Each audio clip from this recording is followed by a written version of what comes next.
the other unless we eat out all the time. If you eat out at restaurants all the time, you probably should start supermarket shopping. But the cost of everything is going up, and even food. Now when I go to the supermarket, I notice my milk is higher and higher. So there's things that you can do to shop healthfully, but also to stay within your budget. So I kind of put together like some tips and things like that I've learned over the years, and people have taught me to save some money, but also too to help you find healthy foods at the supermarket, because they're a business too. They're in it to make money. They're not just here to here's our some bananas and stuff. They're here to make money, and they're going to do different tactics and things like that to get you to buy their products. So the one thing that's really fundamental is making a list. I mean, how many times I do it too? I run after work and I just say I'm going to go pick up a couple things, and you get home and you don't have half the things you need, or you end up impulse buying, whatever they have on their shelves, and you end up having to go back again. So really, if you take 20 minutes to make a list, it might save you an hour later on in the week, and actually some money too, because the less times that you're going into the grocery store, the less money you're probably going to spend in the long run.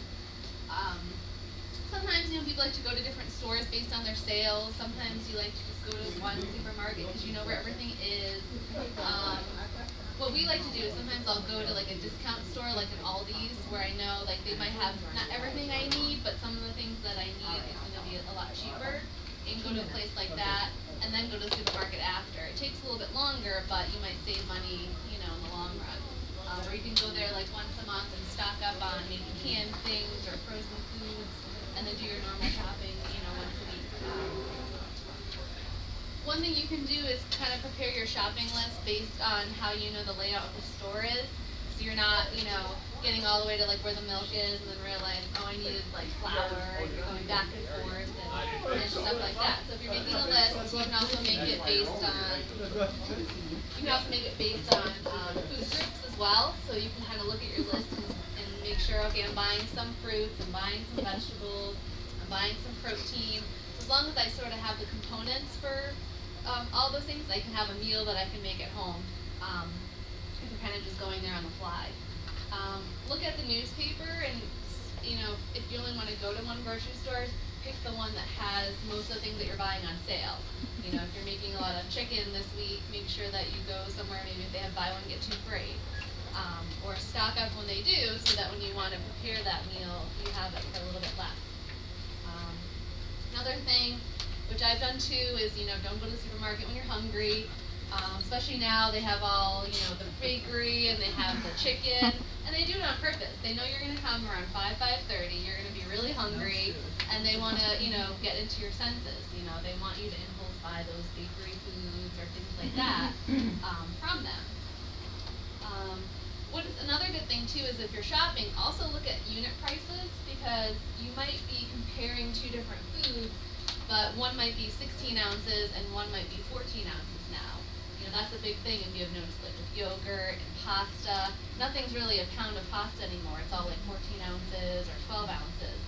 So compare the unit pricing, because that will tell you based on a pound or based on so many ounces, and you can see which one's the cheaper price just by looking at that unit pricing. Coupons are great, but don't just buy something because you have a coupon, because you're going to save 25 cents.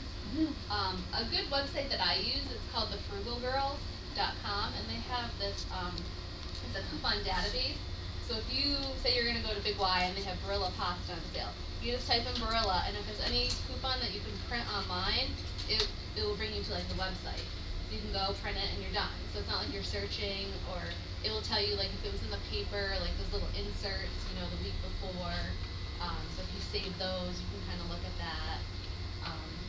But you can save a lot of money, with double coupons, things like that. But don't just buy something because you have a coupon, or if you're not going to use it. Another thing too, kind of if you're thinking about changing the way that you're eating, if you're thinking, I want to, eat less sodium, pick one thing that you are out of. Say crackers. Okay, so this time I need to buy different crackers. I need to buy ones that are lower in sodium. So spend your time kind of looking at labels on that one product, because we tend to be creatures of habit. We tend to go back and buy the same brand or the same type just so we're comfortable with it. So if you spend the time that one shopping trip picking out a healthier version, the next time you can just grab it. And then the week after, pick something else that you want to kind of overhaul. Like, oh, maybe I don't need the best cereal. I want to increase my fiber. So look around and look at the labels and find a couple brands or ones that you like. And don't feel like you have to look at every label every single time because you'll be in there, to the end of time. And you'll get overwhelmed and you'll probably just, head over to the bakery and just grab a cookie, and be done with it. So just try to, focus on one thing at a time, and it's going to take time if you want to, lose weight or if you want to lower your sodium intake. It didn't happen overnight, so it's not going to remedy itself that way too. I just think it's a long process. Sometimes too, they have little flyers when you walk in. They might have unadvertised sales. A lot of times it's not on good things, it's on, things that they want you to impulse buy, like now the Super Bowl's coming up, so they'll have their little stations with all the Super Bowl stuff, and you think, oh, well, I definitely should get chips and salsa, because they have it all together and all pretty, and, kind of try to stay away from those things if you don't want to buy them, or don't just buy them because they're, in a location where it's all set up. Shop the perimeter. That's where all the fresh food is, less processed. The more times that you go down the aisles is where you're going to find a lot of the processed and more expensive food as well. Sometimes too, if you feel like, well, I really need to have something for dessert, choose like the single serve packages. They might cost a little more, but if they help you portion control, it might be a better idea to save a little bit of money. Or do it yourself. As soon as you get home, put it in little portions, and you can save money that way. But then when you're hungry for it, you can just grab it and know it's a serving. Another way to save money too, things like store brands. I know some people say, oh, I only like this kind of ketchup, and I don't like the store brand. But a lot of times there's food, they're actually made in like the same factory. I remember when I was in college, I took this food science class, and we would go around to different like packaging plants and watch them actually like make the food. And I remember when it was a fish, like they made fish sticks and frozen fish products. I mean, it was horrible smell. We smelled like fish for like days after. But I remember the guy, they couldn't really tell us the exact brand, but he was kind of hinting like, well, we make, this name brand, we also make this, like generic brand. And you pay more for the name brand because of the advertising and things like that. So really take the two packages and look at the ingredients, and a lot of times they're going to be basically the same ingredients and the same amounts too, because the first ingredient is like the most that you'll find in the product down to the least. So don't knock store brands. A lot of times they can save you money, especially like the organic. If you're into buying organic and you want to save money, a lot of times the store brand organic is a lot cheaper than even the regular priced regular non-organic stuff.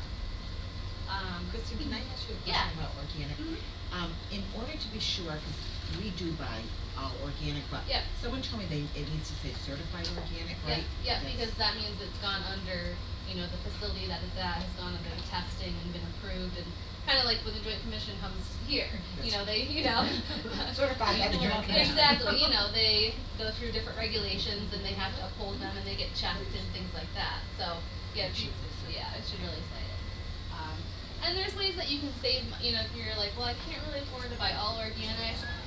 There's certain, if you ever like Google the Dirty Dozen, there's like, it switches from year to year a little bit, but there'll be a list of foods that are more prone to, getting pesticides into them. Like take, for example, strawberries. Think of how they grow. There's not really as much protection for them on the outside from like pesticides and things like that, so you really have to wash them well. But berries, you have to be careful with washing because you can bruise them easily, where if you have, say, a cantaloupe that has like a tough skin on the outside, so if they're using pesticides, it's a little bit harder for it to get into the inside. So maybe spending your money on organic strawberries, buying regular cantaloupe would be a way to ensure that you're not, maybe getting any kind of like toxic chemicals or exposing your family to that. When you do cut that cantaloupe, make sure you wash the outside, because a lot of times you just cut right through, and all the gunk on the outside, like watermelon and stuff, you're slicing it right through the middle of the fruit. So it may take a little bit of time, but it's good to wash that all. Other things that you can do too is just looking at the ingredient list in general. The shorter the ingredient list, the probably healthier that it's going to be, because it's less, chemical added, stuff like that, or if you're reading it and you have no idea what the ingredient is, you probably don't want to eat it. It's probably a chemical. Another thing too is, look for products that have like real foods and real ingredients that you recognize. Just because something says it's healthy or it's reduced fat or reduced sodium, really look and see what they're adding to it. A good example of that is if you've ever bought like fat-free cookies, well, they need something to add like bulk and texture and flavor, so if they're taking away all the fat, they're probably going to add sugar to it. So you're probably better off eating smaller portions of the regular food than the fat-free versions. A good example is peanut butter. I always show everyone, if you look at reduced fat peanut butter versus regular peanut butter that's like all natural, it actually has the same amount of calories, but what they do is they take away a lot of the good fat and they add like corn syrup and sugar. So if you actually were diabetic, the reduced fat peanut butter would actually have to count as a carbohydrate exchange, would actually affect your blood sugar. And they're about the same price. So some of the things that are reduced fat or fat free, they're not as healthy as they appear. So eat the regular Oreos, just don't have like the whole row of them, right? That's like, okay, yeah. Versus like the snack wells or something. You probably save money too in the long run. Another thing is, a lot of times we go to the store and like someone in our family wants, chips and someone wants Doritos and someone wants popcorn. If you're looking to save money, pick one snack or like one junk food that the whole family can have that week. You don't need to buy a bunch of little, small packages. Say, okay, this is the one treat we're going to have for the week. Buy like a family size bag and it lasts you the week. That way you'll have a little extra money. As it adds up, if you think like you buy like Tostitos or Doritos, they're probably about like $4.99 a bag. Well, if you look at a bag of apples, actually they were on sale the other week for like $2.50. So think of the nutrients too that you're getting. A lot of times we spend money on things like soda, even bottled water, things like that, and we're spending $4 or $5 on things like that, where we can actually put that towards like maybe fresh produce and save money that way. So really look at the nutrient value of the foods that you're buying. Another thing you can do too, if you feel, well, I don't really have time to go grocery shopping multiple times during the week, but I want to buy fresh food, fruits and vegetables. What you could do is kind of buy a balance of fresh and frozen. So use your fresh at the beginning of the week, and then the frozen towards the end. So that would kind of save you a trip from going, you just want to do your shopping like every Sunday. That's what I do. Is that what you do? Yeah. So you can kind of, and it can stretch your budget too. Yeah. Yep. And a lot of times too, with the frozen, they're already cut up or they're washed. You don't even have to worry about it. So if you're a night during the week that you're like, hey, I'm not going to be home till later, you just got to take it out of the freezer and heat it up. I think those ones that you put in the microwave are like the best invention ever. You just like throw it in there, it steams it, and they're done. You don't have to cut it or wash it or whatever.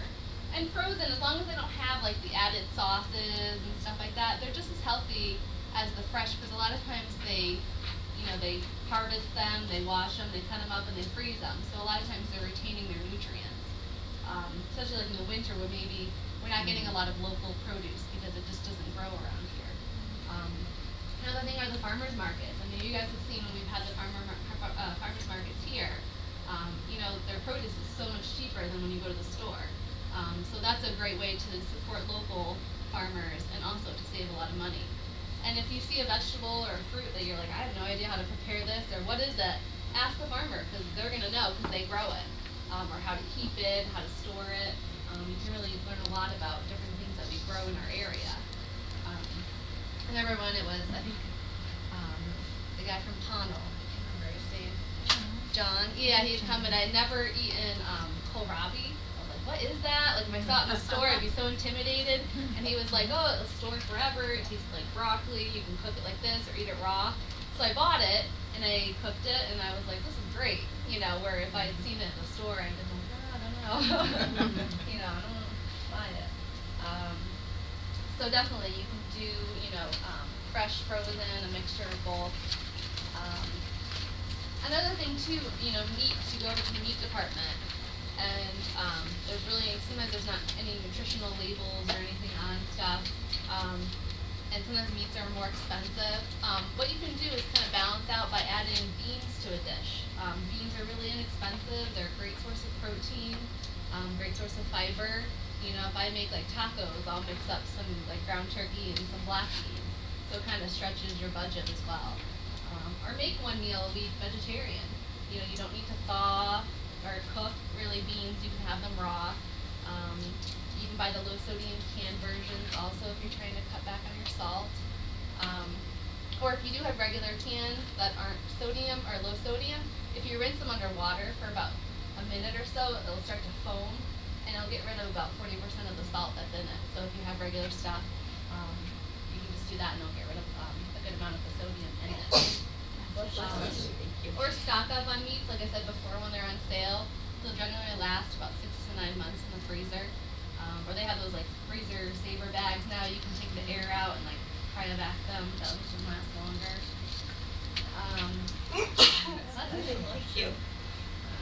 Another thing too, like if you know you're gonna have a busy night during the week, you know, even just going to the deli and buying stuff to make sandwiches. You know, it's a lot faster just to come home, make some sandwiches, have some fruit on hand, and maybe a salad, and that's a quick meal for you, rather than stopping at the fast food or whatnot. And you can save some money that way.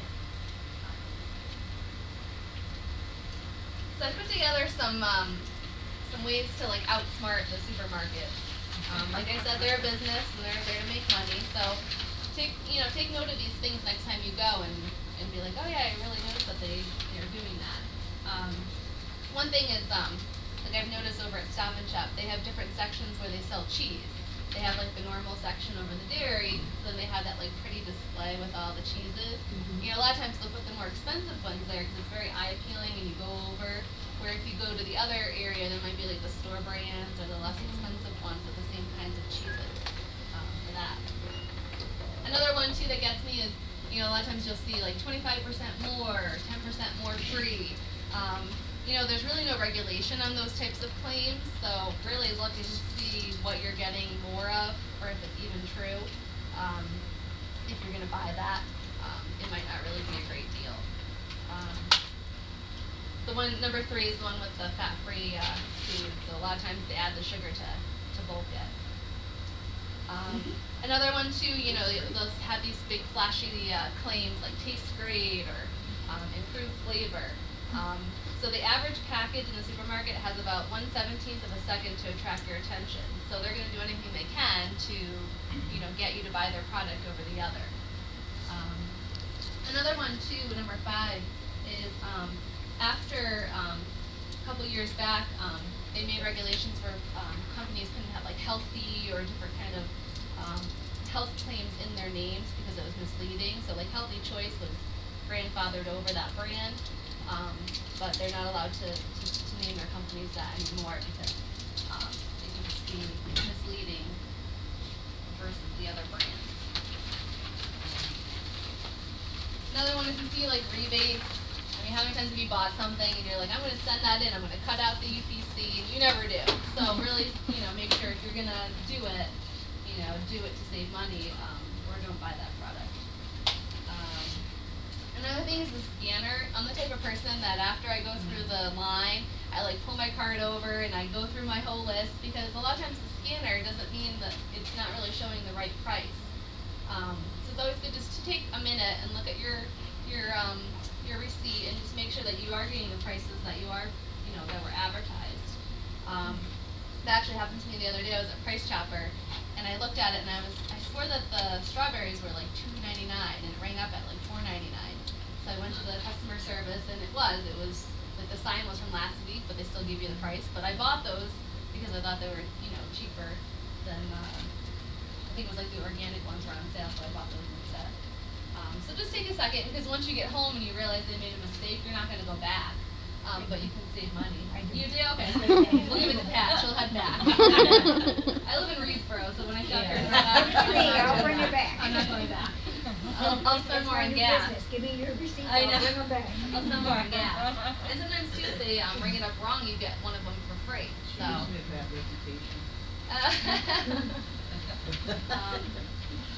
I have another little hint when it comes to that too. What's that? I don't know if you know about it, but if you shop at Price Chopper in North Adams, I don't know about the rest of them.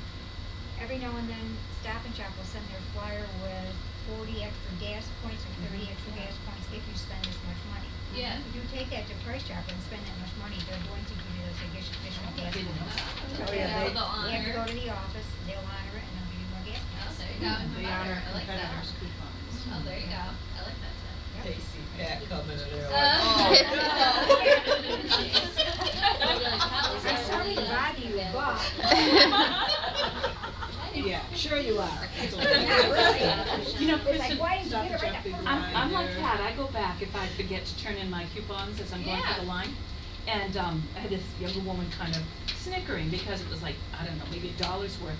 But I said, you know, if you're earning $10 an hour and that takes Yeah. me 5 minutes to earn $2, Yeah. then I'm the Yeah. winner. Right. You know? Or if you bought that because you had the coupon, so it made it cheaper, you know.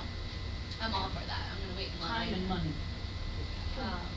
Some of the other, there's some like display tactics that they might use.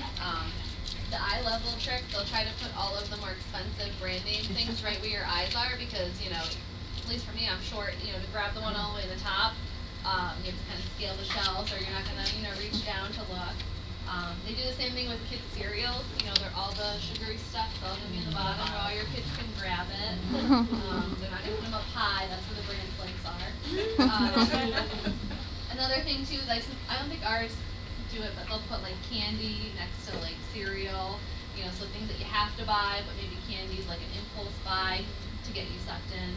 Same thing with the milk, that's why milk is always like in the back corner because you have to navigate through all the aisles and the displays to get to what you just, you know, one thing that you want. And they change the shelves constantly, you know, have you ever gone somewhere and you're like, I thought the applesauce was here and then it's like halfway across the store. They do that because they change it around because they want you to come down maybe different aisles or, you know, look at different products. That's like big one now. They changed everything around. Yeah. The bread coach got only a dip on the bread. That was like, oh. Right, and so you're running back and Find forth. it. Yeah, and so you're running back and forth and you're trying to find it. Yeah, so it gets confusing. Oh, But I they do see. it on purpose. A lot of times you'll see like massive end displays, signs. They want the appearance that they're having this huge sale, and if you shop here, it's like a really great deal. It's kind of like flashy, like, you know, TV and commercials. You know, now a lot of places too, they have places where you can sit and eat. You know, they want you to just, you know, take your time, relax, you know, spend a lot of money. You know, they say well-rested shopper is a better shopper. So they're not just doing that for fun. So I also printed out some healthy recipes. Nothing, you know, complicated. I did some Super Bowl ones because that's coming up next weekend. Just some easy things that you can do. We were just talking about wonton wrappers. I think they're great. You can do so many things with them. You can make little like cups to fill. These ones have like turkey bacon, almost like a BLT in it. Or you can even use, we were just talking about too, the little phyllo cups. They come in like the frozen section, and you can put like pudding in them, you can put beans, you can do really anything like sweet or savory. And they look fancy, so people think that you spent a lot of time on whatever you're making. Roasted chickpeas, they're really easy and they're really good. You just kind of roast them in the oven with whatever seasonings you like. Just be careful when you're roasting them, you gotta kind of rotate them regularly. And watch because they go from being like cooked to burnt like really fast. Some other ones like potato skins, the healthier version of that versus fried ones, and even like some other like Parmesan like breadsticks. Quinoa is kind of up on the rise, and a lot of people are using this as a really good gluten-free grain. It's a complete protein. It's really easy to make. You make it just like you would make rice.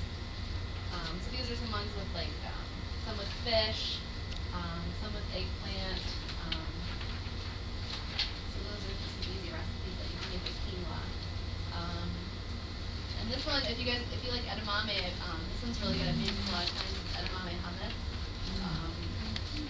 And it's really easy to do also. Like serve it with like pitas, like cut up pitas and put them in the oven and make little pita chips. Just some other recipes that I kind of put together that are really easy. Things you can do in the week. Don't have a lot of ingredients in them, which I like. Do you have any questions?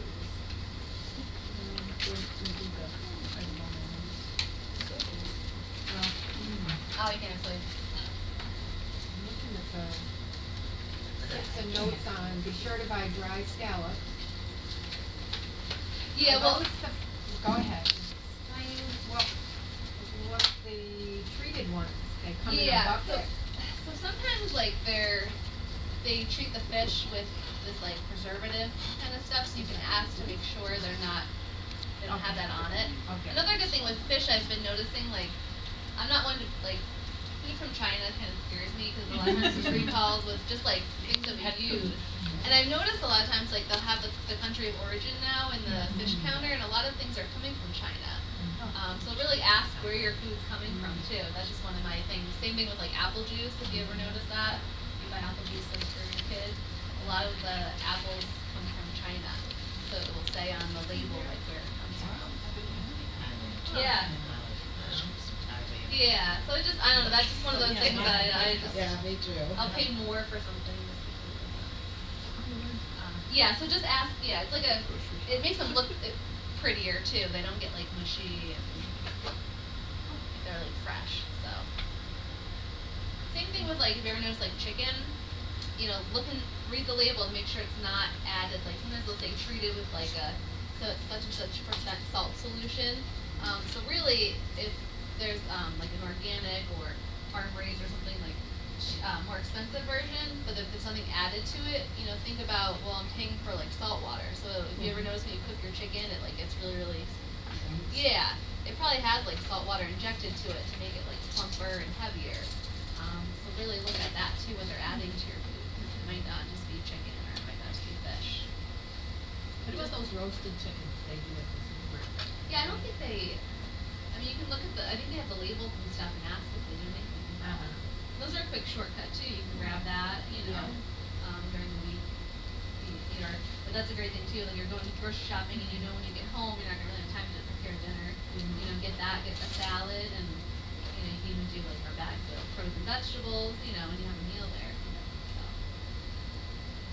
I buy those and we use them in you know, we'll have like a meal and then we make like chicken salad Yeah. and on top of salad, so I get like 3 or 4 different Right. meals on it. You know, just spend the hours to roast it, so. They're always on sale too. Yeah, I know, right? So you buy the chickens there, then you'll buy all the sides and, you know, whatnot. Yeah.